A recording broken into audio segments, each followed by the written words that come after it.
Students, welcome back to my channel. कैसे हो आप सब? उम्मीद करती हूँ बेटा सभी अच्छे होंगे और अपना ख्याल भी रख रहे होंगे।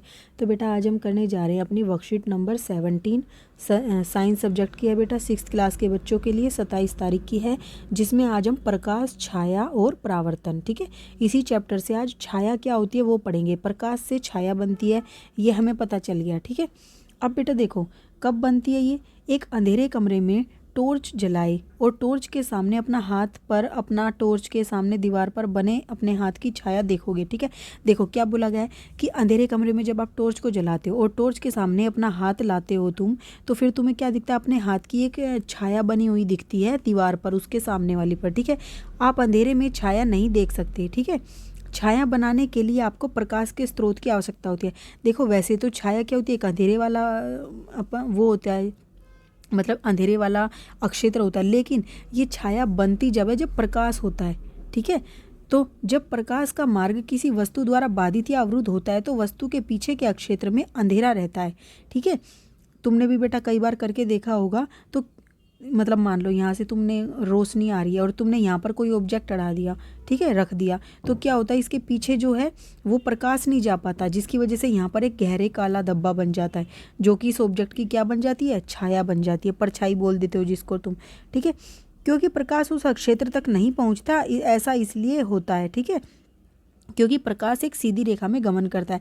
प्रकाश बेटा सीधी रेखा में गमन करता है। अगर कोई ऑब्जेक्ट उसके रास्ते में रख दिया तो वो ऐसा नहीं कि वो ऐसे करके चला जाएगा, वो ऐसे नहीं जाएगा, वो वहीं के वहीं रुक जाता है, ठीक है, उतने हिस्से का प्रकाश।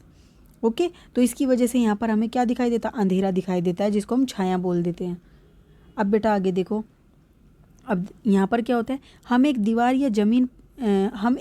या ज़मीन या किसी भी सतह पर एक छाया देख सकते हैं जो एक पर्दे के रूप में काम कर सकती है। यानी कि दीवार जो हो गई पीछे बेटा, उस ऑब्जेक्ट की जो छाया बनी, ठीक है। जैसे अब ये पेड़ है बेटा, इस पेड़ की छाया यहाँ ज़मीन पर बनी, तो ये क्या एक पर्दे का काम कर रही है, जिस पर हम किसी भी प्रतिबिंब को या छाया को देखते हैं, वो क्या होता है? उसको हम पर्दा बोल देते हैं, ठीक है। अपारदर्शी वस्तुएं पारभासी वस्तुओं की तुलना में अधिक गहरी छाया उत्पन्न करती है। और बेटा देखो अपारदर्शी वस्तुएं क्या होती हैं? जो अपने अंदर से बिल्कुल भी प्रकाश को जाने नहीं देती, इसकी वजह से वहाँ पर जो क्षेत्र होगा वो ज़्यादा गहरा काला होगा, ठीक है। लेकिन जो पारभासी होती है वो थोड़ी धुंधली होती है, तो उससे थोड़ी धुंधली सी ही छाया मिलती है, गहरी नहीं मिलती, ठीक है। और एक अपारदर्शी वस्तु है बेटा, वो तो सारे प्रकाश को अपने अंदर से जाने देती है, इसकी वजह से उससे कोई भी मतलब छाया नहीं बनती, ठीक है। एक अपारदर्शी वस्तु प्रकाश को पूरी तरह से रोक देती है और एक पारभासी वस्तु प्रकाश को आंशिक रूप से रोकती है, गुजरने देती है, इसलिए उसकी में से क्या होता है कि थोड़ा सा हल्के रंग का छाया बनती है। और अपारदर्शी पूरा रोक देती है तो गहरी रंग की बनती है, ठीक है। लेकिन एक पारदर्शी वस्तु शायद ही किसी भी छाया का निर्माण करती हो, क्योंकि यह प्रकाश के माध्यम में से गुजरने में बाधा नहीं डालती, ठीक है। यानी कि बेटा ये क्या है? ये प्रकाश में बाधा नहीं डालती है, अपने अंदर से प्रकाश को गुजरने देती है, ठीक है, जिससे वहाँ पर परछाई नहीं बनती, वहाँ पर भी रोशनी चली जाती है। अतः छाया देखने के लिए हमें एक चमकदार स्रोत और एक वस्तु और एक पर्दे की आवश्यकता होती है। तो इससे हमें क्या पता चला? हमें क्या क्या चाहिएगा बेटा? एक तो जो रोशनी देता है, मान लो टॉर्च ले ली हमने, ठीक है, ये टॉर्च है, एक तो ये चाहिए होती है। दूसरा हमें क्या चाहिए होता है? वो वस्तु चाहिए होती है जो इस प्रकाश के रास्ते में आए। और तीसरा क्या चाहिए? जिस पर वो छाया बनेगी, दीवार हो गई या कुछ भी। तो हमें क्या क्या चाहिए? छाया देखने के लिए हमें एक चमकदार स्रोत यानी कि टॉर्च, एक वस्तु जिसकी छाया बनेगी और एक पर्दे की आवश्यकता है जिस पर छाया बनेगी, ठीक है। तो ये 3 चीज़ों की आवश्यकता होती है। अब छाया सदैव काली होती है और यह यहाँ तक कि रंगीन वस्तुओं की छाया भी काली होती है बेटा। कोई रंगीन वस्तु भी होगी उसकी भी छाया कैसी होगी? काली ही बनेगी, ओके। अब यहाँ पर देखो, छाया की आकृति, आकार और प्रकृति निम्नलिखित पर निर्भर करती है, ठीक है। छाया की आकृति, आकार और प्रकृति किस पर निर्भर करती है कि छाया किस तरीके की होगी? कोण जिस पर प्रकाश वस्तु पर पड़ता है, ठीक है, उसका कोण क्या बन रहा है? मतलब कि जिस पर जैसे ये टॉर्च है, यहाँ से इस वस्तु पर पड़ रहा है, तो ये इस तरीके से पड़ रहा है छाया पर या यहाँ से पड़ रही है प्रकाश, तो ये जो एंगल बना रही है इस वस्तु के साथ, इस पर निर्भर करेगा। दूसरा, वस्तु और स्रोत का आकार क्या है? वस्तु कितनी बड़ी है, छोटी है, या स्रोत से जो प्रकाश आ रहा है वो कितना ज़्यादा आ रहा है, कितना कम आ रहा है, ठीक है। वस्तु और प्रकाश स्रोत के बीच की दूरी, इन दोनों के बीच में कितनी दूरी है? जैसे तुम देखते होंगे बेटा, टॉर्च अगर तुम्हारे ज़्यादा अधिक पास होती है तो क्या होता है? तुम्हारी जो परछाई होती है वो बहुत बड़ी बनती है, ठीक है। लेकिन पर्दे और वस्तु के बीच की दूरी और पर्दे और वस्तु के बीच की भी दूरी, यानी कि इन दोनों के बीच की दूरी भी और ये जो आपका पर्दा है इसके बीच की भी दूरी पर डिपेंड करता है। ठीक है, इन दोनों के बीच में बने कोण पर भी निर्भर करता है, इनके साइज पर भी निर्भर करता है दोनों के। ओके, इंपॉर्टेंट चीज़ें हैं, ये क्वेश्चन बनता है इस पर। फिर कोण जिस पर प्रकाश वस्तु पर पड़ता है। देखो यदि कोण का मतलब क्या है, अब यहाँ कोण क्या कहना चाह रहे हैं। देखो यदि हम दिन के समय एक पेड़ की छाया का निरीक्षण करते हैं, पेड़ की छाया बन रही है बेटा दिन के समय, सूरज क्या होता है दिन के पेड़ के बिल्कुल ऊपर होता है, तो हम ध्यान देंगे कि छाया की लंबाई समय के साथ बदलती है। तो हम देखते हैं बेटा कि देखो जब सूरज यहाँ पर था तो छाया यहाँ बनी थी, लंबी थी। ठीक है, लेकिन जब सूरज यहाँ पर आया तो सिर्फ छाया इतनी सी बनी। ठीक है, और यहाँ पर इतनी बड़ी बनी थी, और जब सूरज फिर से यहाँ पर आया तो फिर से इतनी बड़ी बनी। तो ये क्या हो रहा है, हम देखते हैं कि छाया की लंबाई समय के साथ बदलती रहती है। एक पेड़ की छाया दोपहर में सबसे छोटी होती है, तो देखो दोपहर में बिल्कुल सिर के ऊपर होता है तो इसलिए इसकी परछाई छोटी बनती है। ठीक है, क्योंकि इनके बीच की दूरी कम होती है। लेकिन जैसे ही सुबह और शाम आती है तो इनके पेड़ के और सूरज के बीच की दूरी भी बढ़ जाती है, जिससे क्या होता है जो छाया बनती है वो भी बड़ी बनती है। इस तथ्य ने पुराने समय में लोगों को समय जानने में मदद की।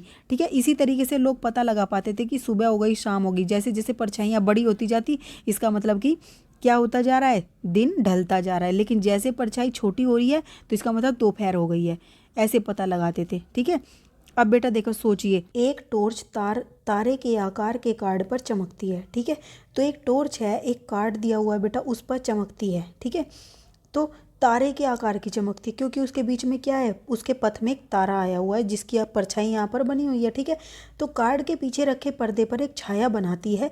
यदि टॉर्च को कार्ड से दूर ले जाया जाता है तो छाया के आकार में क्या परिवर्तन होगा।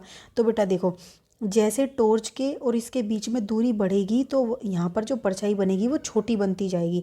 अब आप कहोगे कि यहाँ पर तो दूर थी और कहा था परछाई बड़ी बनी है, लेकिन यहाँ पर एक और चीज़ है बेटा, यहाँ पर ये जो है ये प्रकाश सामने से नहीं आ रहा है, इनके बीच में एक कोण बना हुआ है जो कि ये तिरछा आ रहा है, इसकी वजह से वो लंबी बन रही है।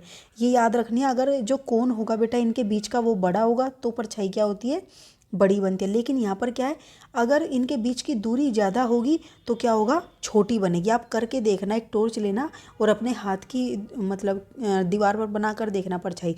जैसे आप टॉर्च की और अपने हाथ के बीच में दूरी बढ़ाओगे तो आपका जो हाथ का आकार होगा पर दीवार पर वो छोटा होता जाएगा। ठीक है, अब बेटा इसके क्वेश्चन आंसर करते हैं। तो देखो फर्स्ट क्वेश्चन क्या है, छाया क्या है, एक छाया कब बनती है, एक छाया किसी वस्तु के बारे में क्या जानकारी देती है। 3 क्वेश्चन पूछे गए हैं आपसे इसी में। तो देखो क्या करती है बेटा छाया, छाया जो है 1 मिनट, छाया एक गहरे काले धब्बे वाला क्षेत्र होता है। जब प्रकाश के पथ में कोई अपारदर्शी वस्तु आ जाती है तो छाया बनती है और यह हमें वस्तु की आकृति के बारे में बताती है। ठीक है, ये आपका क्वेश्चन का आंसर हो जाएगा। अब सेकंड क्वेश्चन क्या है बेटा आपका, कि क्या वस्तु का रंग छाया के रंग में प्रभावित करता है। तो नहीं बेटा, छाया सदैव काली होती है। आप लिखोगे नहीं, छाया सदैव काली होती है, आप ये लिखोगे। ठीक है, छाया सदैव काली होती है। ओके, काली होती है।